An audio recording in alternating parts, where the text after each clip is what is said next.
दोस्तों, मैं आप लोगों के सामने आज एक ऐसी कहानी लेके आ रहा हूँ जिसको पढ़कर मुझे भी खुद आश्चर्य लगा। ये कहानी ऐसे है कि महाभारत के वन पर्व में जो भीम है, भीम को एक जगह पे बहुत बड़ा भय लगता है और भीम है खुद डर जाते हैं। और ये ऐसी घटना है जिसमें भीम को डिप्रेशन जैसी चीज़ भी हो जाती है। तो घटना ये है कि जो भीम थे, घटना वन पर्व में है कि जब अर्जुन इंद्र से सारी शिक्षाओं का ग्रहण करने के बाद अपने भाइयों के पास आते हैं तो उनके भाइयों को वनवास करते हुए लगभग 4 साल बीत गया होता है। फिर जब अर्जुन आते हैं तो बाकी 6 साल भी बीत जाते हैं, कुल मिला के 10 साल बीत गया है। तो 10 साल बीतने के बाद 11वें साल में ये सारे भाई लोग अलग अलग जगह, अलग अलग तीर्थ स्थलों का दर्शन करना शुरू कर देते हैं। उसी दौरान वो सुबाहु राजा के पास भी जाते हैं। सुबाहु राजा उनका पूरा सत्कार करते हैं और तब वो लोग आगे बढ़ते हैं और चित्ररथ नाम के वन में जाते हैं। उस चित्ररथ वन में एक बार ऐसी घटना घटती है कि भीम अकेले घूमने के लिए जा रहे हैं उस चित्ररथ वन में। तो वहाँ पे एक गुफा में एक बहुत ही शक्तिशाली अजगर दिखाई पड़ता है। उस शक्तिशाली अजगर को देखकर भीम डर जाते हैं और वो अजगर भीम को पूरे अपने शिकंजे में ले लेता है, अपने गिरफ्त में ले लेता है। जब जो भीम थे, भीम को उस समय विषाद भी होता है और भय भी हो जाता है। उस विशाल अजगर को देख के महाभारत के वन पर्व में ऐसा लिखा है कि भीम को विषाद, डिप्रेशन और भय, फियर सारी बातें उनके जहन में आ जाती हैं और 10-10 हज़ार हाथियों का बल होने के बावजूद जो भीम है उसका प्रतिकार नहीं कर पाते हैं। तब युधिष्ठिर ऋषि धौम्य के साथ भीम को खोजते हुए निकलते हैं। जब खोजते हुए निकलते हैं तो वो देखते हैं कि भीम को एक बड़े अजगर ने अपने शिकंजे में ले रखा है। तब जो युधिष्ठिर हैं, युधिष्ठिर ये पूछते हैं उस अजगर से, वो जान जाते हैं कि ये कोई साधारण अजगर नहीं है। तो उस अजगर से पूछते हैं कि आप इस राजकुमार को छोड़ दीजिए, आप बताइए कि मैं आपको और कौन सा आहार दूं जिससे आप तुष्ट हो जाएं। तो अजगर ने कहा कि ये राजकुमार खुद ही मेरा आहार बना है, मैं इसको नहीं छोड़ सकता। हाँ, तुम यदि मेरे प्रश्नों का उत्तर दे दो और संतुष्ट कर दो तब मैं छोड़ सकता हूँ। तब युधिष्ठिर ने कहा ठीक है, आप बताइए, मैं आपके प्रश्नों का उत्तर देने की कोशिश करूँगा। तब अजगर पूछता है कि ये बताओ, ब्राह्मण कौन है और जानने योग्य तत्व क्या है। तब युधिष्ठिर कहते हैं उत्तर में कि ब्राह्मण वो है जिसमें सत्य हो, दान, क्षमा, सहनशीलता, क्रूरता का अभाव, तपस्या और दया, ये सारी गुण जिसमें भी दिखाई पड़े उसको आप ब्राह्मण कह सकते हैं। तब सर्प बोला कि ब्रह्म और सत्य तो चारों वर्णों के लिए हितकर है और जो वेद में बताए गए हैं, सत्य, दान, हिंसा का अभाव, क्रूरता का न होना, अहिंसा, ये सारे गुण तो लगभग सारी जातियों में पाए जाते हैं। यहाँ तक कि शूद्रों में भी ये सारी चीज़ें पाई जाती हैं। तो आप इसके बारे में संदेह को क्लियर कीजिए। तब युधिष्ठिर कहते हैं कि ये बात सही है कि शूद्रों में भी ये सारे गुण पाए जाते हैं, लेकिन जिसमें भी सत्य का अभाव है और जिसमें इन सारे लक्षणों का अभाव है उसको हम ब्राह्मण नहीं कह सकते। और जिसमें भी ये गुण पाए जाते हैं वो शुद्ध ही क्यों ना हो, उसको हम ब्राह्मण कह सकते हैं।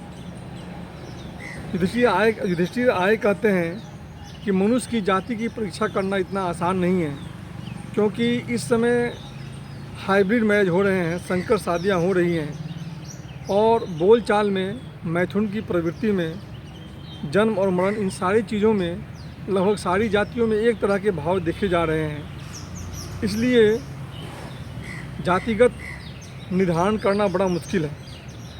फिर भी वो बोलते हैं कि यदि वेदों का अध्ययन करने के बाद यदि किसी बच्चे में सद्गुण आते हैं तो उसे आप ब्राह्मण कह सकते हो, और स्वाध्याय के बाद, अध्ययन के बाद भी किसी में ये गुण नहीं आते हैं तो आप उसे ब्राह्मण नहीं कह सकते हैं। तो इस तरह से सर्प ने कहा कि युधिष्ठिर, तुमने मेरे सारे प्रश्नों का उत्तर दे दिया है। तब युधिष्ठिर खुद ही बोलते हैं कि आप ये, सर्प से प्रश्न पूछते हैं, आप ये बताइए कि किन कर्मों और आचरणों से सर्वोत्तम गति की प्राप्ति होती है। तब वो सर्प खुद बताता है कि सत्पात्र को दान देने से, सच्चा सत्य वचन बोलने से और प्रिय वचन बोलने से तथा अहिंसा में स्थित होने से अच्छे गुणों की प्राप्ति होती है, सद्कर्म की प्राप्ति होती है और आदमी सर्वोत्तम गति को प्राप्त होता है। तब युधिष्ठिर अगला प्रश्न पूछते हैं, आप ये बताइए कि दान और सत्य, इन दोनों में कौन सा चीज़ बड़ा है? दान, सत्य और अहिंसा, इन तीनों में से कौन सी चीज़ बड़ी है? तब सर्प ने कहा कि दान, सत्य और अहिंसा और प्रिय भाषण, इनको कार्य की महत्ता के हिसाब से देखा जाता है। कभी कभी दान का महत्व बढ़ जाता है तो कभी कभी सत्य भाषण दान से उचित होता है। इसी प्रकार कहीं कहीं प्रिय बोलने से, अहिंसा से वो बेटर साबित होता है और इस तरह से कहीं अहिंसा प्रिय भाषण से भी बेहतर होता है। तो ये परिस्थितियों के हिसाब से होता है।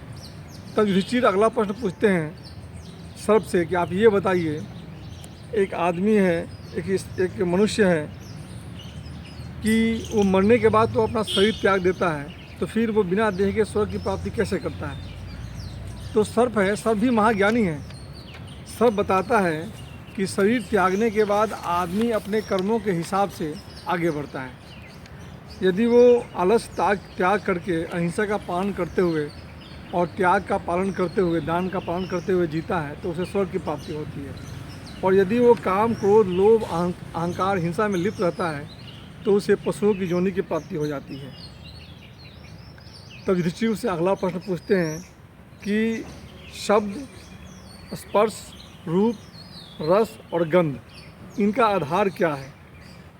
और एक आदमी शब्द, स्पर्श, रूप, रस और गंध, इन सब चीज़ों को एक साथ क्यों नहीं ग्रहण कर सकता है? तब वो सर्प है, वो तत्व ज्ञान के बारे में बताता है और वो कहता है कि हर एक आत्मा के पास मन होता है और मन को बुद्धि के साथ युक्त होने के बाद ही इन सब चीज़ों को ग्रहण करने की कैपेसिटी बनती है। वो सर्प बताता है कि ये जो मन है, बुद्धि के द्वारा शब्द, स्पर्श, रूप, रस और गंध, इन तीन चीज़ों का उपयोग, इन सारी चीज़ों का उपयोग कर सकता है। लेकिन मन की विशेषता ये होती है कि बुद्धि के साथ इन सारी चीज़ों का एक साथ उपयोग नहीं कर सकता। वो एक बार में शब्द, स्पर्श, रूप, रस और गंध, इन पांचों में से किसी एक चीज़ का ही आनंद उठा सकता है। तब युधिष्ठिर पूछते हैं, मन और बुद्धि में अंतर बताइए। तब सर्प क्लियर करता है कि मन और बुद्धि क्या है। वो कहता है कि जो बुद्धि है वो आत्मा के आश्रित होती है और बिना आत्मा के बुद्धि नहीं हो सकती। विषय और इंद्रियों के संयोग से ही बुद्धि की उत्पन्न होती है और जो मन है, मन तो पहले से ही उत्पन्न है और मन बुद्धि के द्वारा वासनाओं और इंद्रियों का उपयोग करता है। तो कहने का मतलब ये है कि बुद्धि का उपयोग करते हुए आदमी मन के पार भी जा सकता है। तो इन सारी प्रश्नों का उत्तर पाने के बाद ये ऋषि बोलते हैं कि आप भी इतने ज्ञानी प्रतीत होते हैं, तो आप किस तरह से इस सर्प की योनि में आके भटक गए? तब वो सर्प है अपने बारे में बताता है कि युधिष्ठिर, मैं तुम लोगों का पूर्वजों में से एक हूँ। मेरा नाम नाहुस है, मैं नाहुस नाम का राजा था। वो अपने बारे में बताता है कि ब्रह्मा जी के पुत्र अत्रि थे, अत्रि से चंद्रमा का हुआ जन्म, चंद्रमा से बुध का जन्म हुआ और बुध से इलानंदन पुरुरवा का जन्म हुआ और पुरुरवा से आयु का जन्म हुआ और आयु से नाहुस यानी मेरा जन्म हुआ। इस तरह से बताता है वो। फिर नाहुस अपने बारे में बताता है कि मेरे 6 पुत्र थे, यति, यजाति, सयाति, अयाति, वियाति और कीर्ति। अब वो अपने बारे में बताता है कि एक बार इस तरह की घटना घटी थी। ये नाहुस के बारे में मैं बैकग्राउंड दे रहा हूँ। नाहुस ने केवल इतना बताया कि मुझे अगस्त मुनि के श्राप के कारण इस सर्प योनि में आना पड़ा। तो मैं उस कहानी को बता देता हूँ कि नाहुस को सर्प योनि में कैसे आना पड़ा। ऐसे पूरा डिटेल महाभारत में नहीं लिखा गया है, महावन पर्व में, लेकिन मैं बताता हूँ। घटना यूँ घटी थी कि एक बार वृतासुर का वध करने के बाद इंद्र भगवान को ब्रह्म हत्या का दोष लग गया था। तो ब्रह्म हत्या के दोष के कारण इंद्र अपना सिंहासन छोड़ के भाग गए थे और एक कमल के नाल में छुप गए थे। तो उस समय इंद्र के सिंहासन को खाली नहीं छोड़ा जा सकता था, इसलिए ऋषियों ने, मुनियों ने नाहुस के नाम के राजा थे, जो कि ब्रह्मा के 6ठी संतति में आए थे, उनको राजा बना दिया। जो नाहुस राजा थे उस समय बड़े आताई हो गए। वो बहुत त्यागी थे, बहुत ब्रह्मज्ञानी थे, इसी कारण से बनाया गया था। लेकिन ताकत मिलने के बाद वो उनमें सारे सद्गुण चले गए। और एक बार की घटना है कि वो इंद्र की पत्नी सची को देखकर सेक्सुअली अट्रैक्टेड हो गए और हमेशा उन्हीं के बारे में सोचने लगे। यह जानकर जो इंद्र की पत्नी सची थी वो डर गई, सची, और वो गुरु बृहस्पति के पास गई उपाय बताने के लिए। तो गुरु बृहस्पति ने कहा, आप ऐसा करो, आप मेरे साथ रहो। और फिर उन्होंने जो अग्नि थे, अग्नि को काम पे लगा दिया, अग्निदेव को, कि आप जाकर ढूंढो इंद्र को। तो जो अग्निदेव थे वो जाके इंद्र को ढूंढ लिए। इसके बाद इंद्र से अश्वमेघ यज्ञ कराया गया और अश्वमेघ यज्ञ कराने का जो उनका पाप था, पाप को 4 भागों में बांट दिया गया और दे दिया गया। एक भाग था वो वृक्ष को दिया गया, जिससे गोंद बन गया। दूसरा भाग नदियों को दिया गया, जिसमें वो फेन का रूप ग्रहण कर लिया। तीसरा भाग पृथ्वी को दिया, जिसने पर्वतों का रूप धारण कर लिया। और चौथा भाग स्त्रियों को दिया, जिससे वो रजस्वला होने लगी। इस तरह से इंद्र अपने पाप से मुक्त हो गए। अब रह गई बात कि नहुस को कैसे हटाया जाए, क्योंकि नहुस तो इंद्र के आसन पर थे। तो बृहस्पति ने उपाय बताया, सची से बोला कि तुम जाओ और जाके बोलो राजा से कि तुम सप्तर्षियों के पालकी पे मेरे पास आओ। तो जाके सची ने नाहुस से कहा कि आप सप्तर्षियों के पालकी पे मेरे पास आइए, तो मैं आपके साथ मिलूँगी।